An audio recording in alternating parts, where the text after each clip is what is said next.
All right. Good afternoon, Miss Julia. Is it okay if I call you Julia? Yeah. Okay, fantastic. So, as we've met before when we did the original paperwork, my original paperwork, but our starting paperwork, my name is Brandon.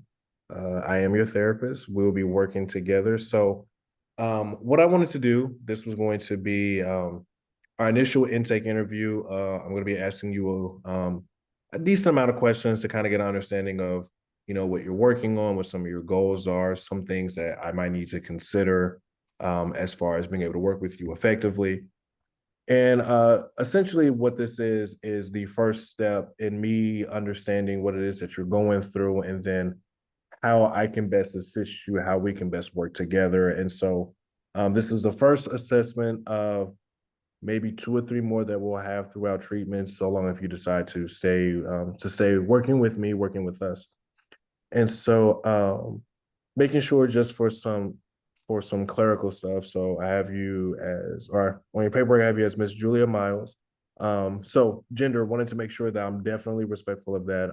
Do you have a preferred pronoun, gender, anything of that sort? Yeah, I'm cisgender, so Okay.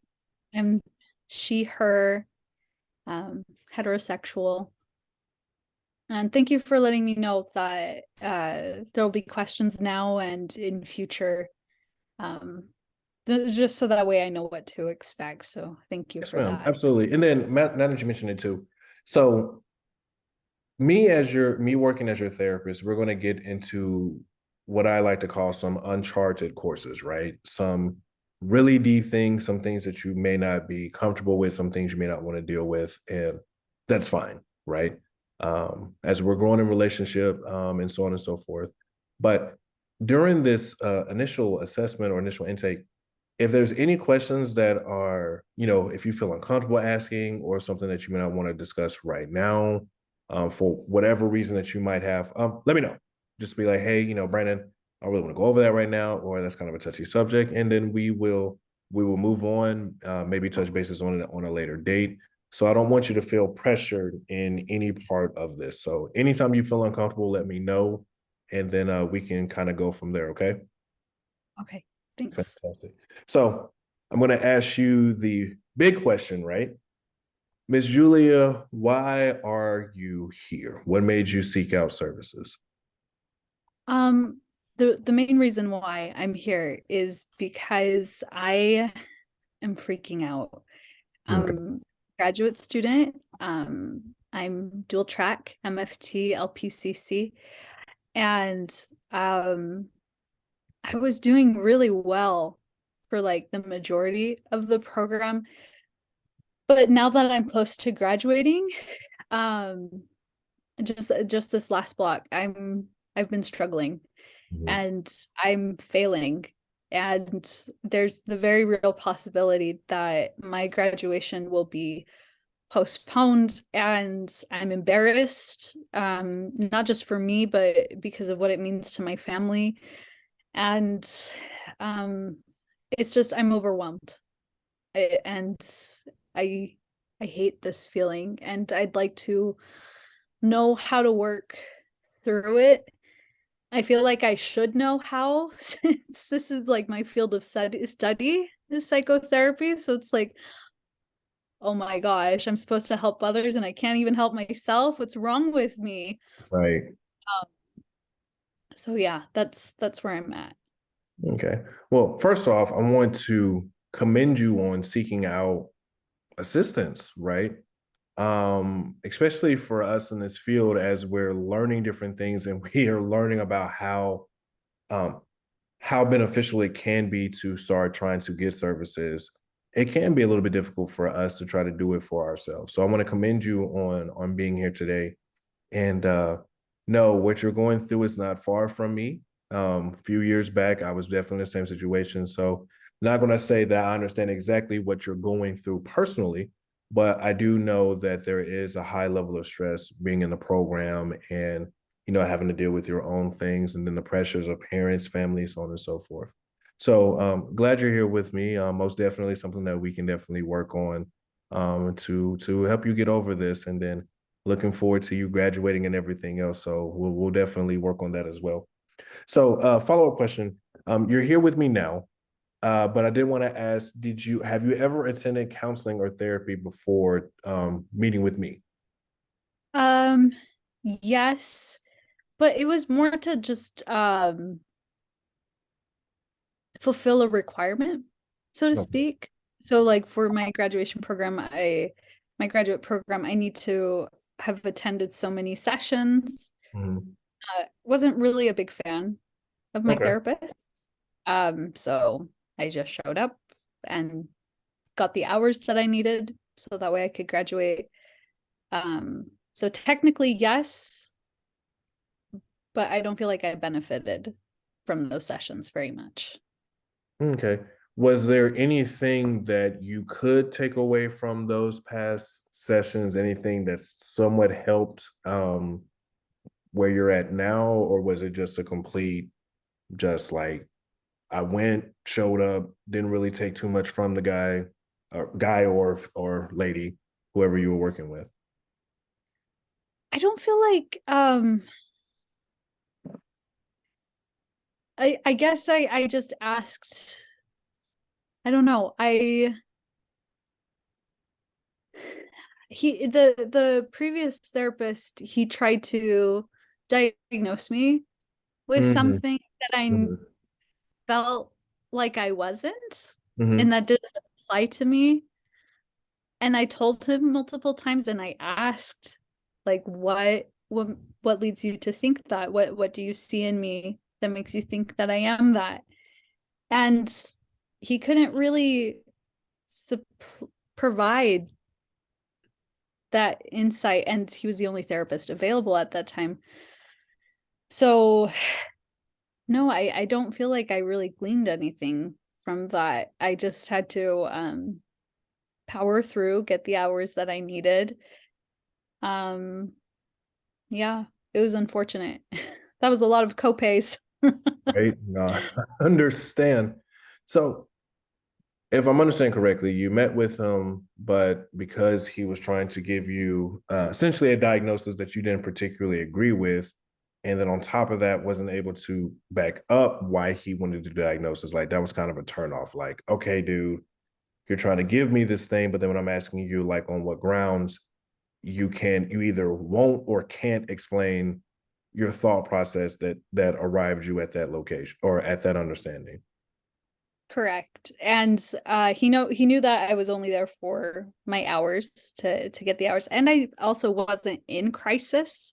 Mm-hmm. I was just explaining, basically we just talked about how things were going with school, and school was great. School was fine, but the way I described how I approached school, he was picking it apart. And then when I tried to maybe understand where he was coming from, he got really defensive, and Gosh, no. it was just so uncomfortable, and I had to like stand my ground, which I would anyways, but uh it was just exhausting, and I was just so glad to get the requirements over with.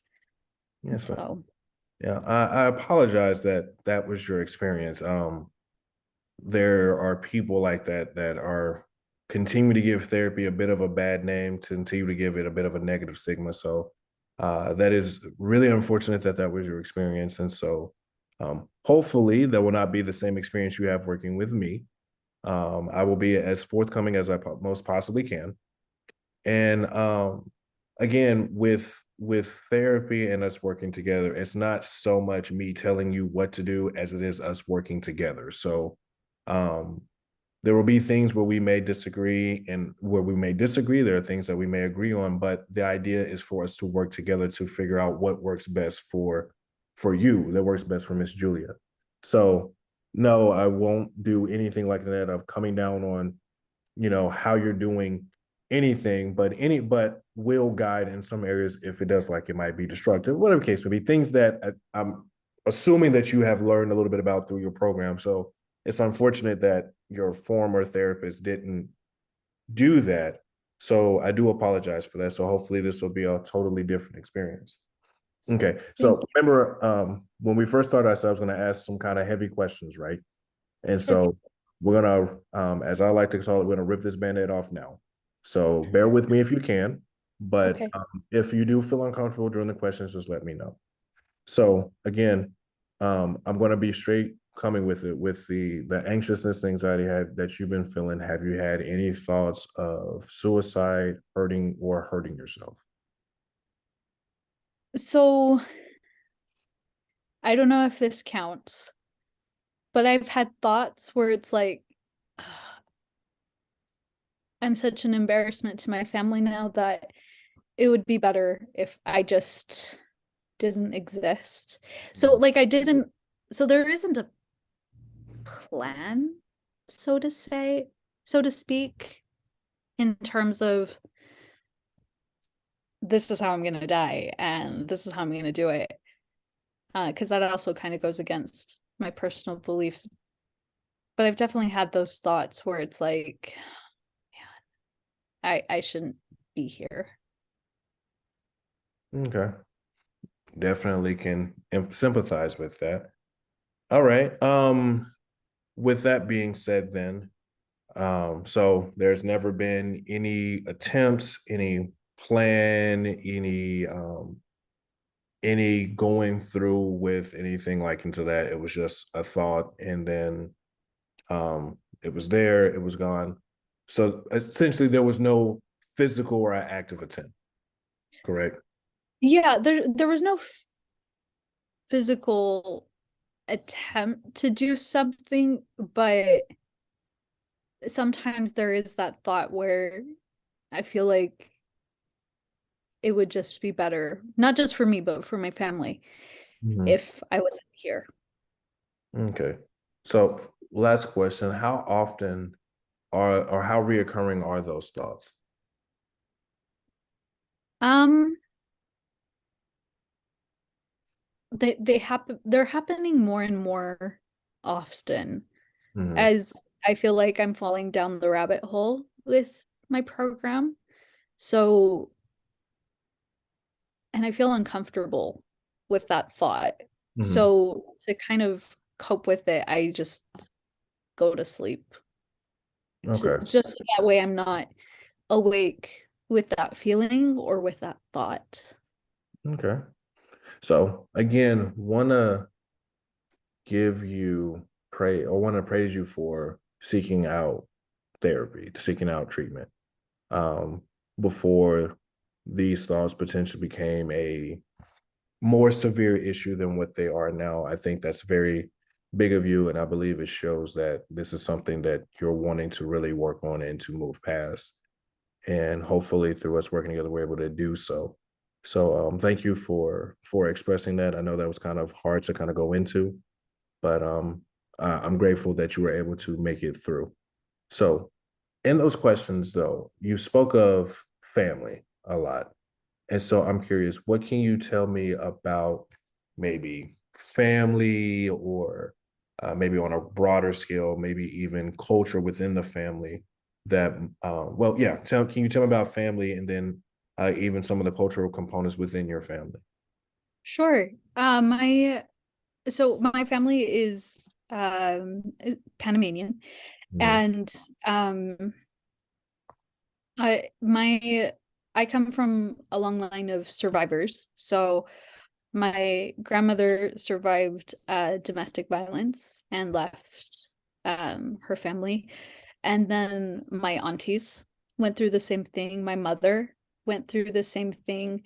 So it's kind of become very matriarchal in a sense, Mhm. where um, mom women are considered the heads of the home. And it's been like that for multiple generations for us. Okay. Um, they and because they're survivors and they got out of those situations, um there's this strong sense of you can only rely on yourself, Hmm. uh, type of feeling. So they hate that I'm studying what I'm studying, and the they don't know that I'm seeking therapy. Because if they did, it'd be like they would refer to our bloodline, like, look at what we've survived. You can dig yourself out of this Right. type of a thing, versus I'm struggling. I'm hurt. I need help. Versus for them, it's you have it in you, so get on with it, I see. sort of thing. Okay. So they're very much with you because I believe you said it was kind of the women in your family. They're very much like you should be able to just take this on and continue to keep moving forward. And then now you mentioned that they're all survivors. Is it something that they, for lack of a better term, is it something that they kind of throw in your face when you've expressed? No, well, actually, let me back up. You haven't necessarily expressed them that have you expressed them that you're struggling, or have you mentioned it, or are you saying in general that's how they will respond if you were to tell them? Oh no, I would never bring that Okay, up. gotcha. It would Okay. be like suicide. It'd be like going up against an Amazonian woman. Oh, Like, wow. they're very much like I've seen this. I've picked up on this with like cousins and my own sisters, where any sense of vulnerability, man, they're on them. Hmm. Like, listen, we didn't sacrifice everything that we did. We didn't get these scars the way that we did, just so that way we could feel vulnerable and self-defeated. Hmm. You carry that same blood. You're a warrior. Get up. Get out of that situation where it's like, well, this isn't a physical barrier. It's my own mind. Hmm. And so that I can't even imagine how they would. I don't even want to think what they would think or say if they were to know that I was struggling with this. Okay. So family then, as far as support, is probably going to be a no, just to make sure I'm understanding. In terms of mental health, yeah, that's a no. In terms of, like, if I'm in a good state of mind, if encouraging me, like, oh great, you reached this milestone. I knew you could do it. That's amazing. It's that kind of support, but any sign of vulnerability, it's what are you doing? You're Mhm. misrepresenting us type of a thing. So they're big on achievement, but they belittle anytime that you may or else someone may need assistance. Yeah. Okay. Yes, ma'am. So now I understand them being big on the achievement aspect. Is that a type of support that actually helps you? Like, is receiving those "you're doing well" or look at how far you've come or you made it, does that actually help you, or does that, to deal with what you've been working on when you do make those milestones? No, it just adds to the pressure, where Okay. it's like, Understood. because it's not just on me. It's the name that I'm representing. It's who I'm representing. It's like, if I do well, it's not just for me, it's for them. Mhm. If I fail, I'm misrepresenting this whole lineage of women that have overcome as much as they did. And then having to prove that this is a field worth studying when they mock the thought of mental health, of like Mhm. psychotherapy. So failing within that in of itself, that was just so overwhelming. Okay. So there's a lot of honor as far as your family's name is concerned when it comes to doing well and then dishonoring it if you're not doing so well and so on and so forth. So if family then is not maybe the best or the biggest support, is there anyone else that you're able to receive support from? I have made really good friends along the way in the program that I feel like I've been able to turn to, and they've been able to see me and hear me without judgment. So that's been good. Fantastic. So you do have some sort of a support system because family is kind of a kind of a no, at least at the moment. I can only show my best self to my family. Right. Um, but to friends, I feel they can see me at my worst and still love me. Okay. Well, fantastic. I'm glad that though family may, excuse me, though family may not be the biggest support, that you have managed to find a support system that does assist you, that does help, that does have that caring aspect for you. So, if they are a big, since they are a big proponent, that is something that I would want to incorporate within treatment, in a sense of maybe developing more of those relationships, since they seem to be a good supporting role and structure for you. So we'll definitely add some of that in as well as we continue, if you decide for us to continue to keep meeting. But um, I think that is it for questions that I have had for today.